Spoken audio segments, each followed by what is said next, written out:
Битолското обвинителство заедно со полицијата откри разработена шема на измами на граѓани преку лажни информации за сообраќајни несреќи.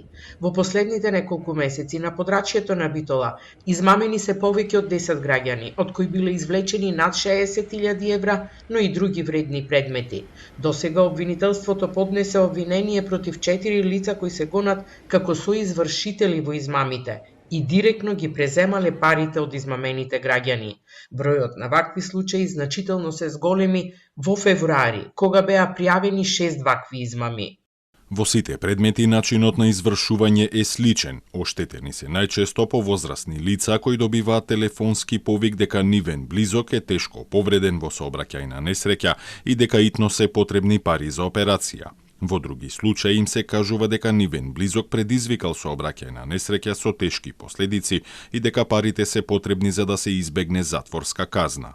Исплашени и доведени во заблуда, граѓаните предавале пари лично на рака, од неколку десетици илјади денари до над 20.000 евра, како и златен накит и други вредности.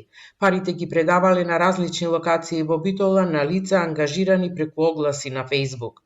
Според истрагата, собраните пари потоа биле пренесувани кај засега непознато лице во Бугарија, додека телефонските повици доаѓале од броеви од Романија. Обвинителството побара меѓународна правна помош за откривање на сторителите. Истражните органи апелираат граѓаните да бидат внимателни и да не исплаќаат пари на непознати лица без претходна проверка на информациите.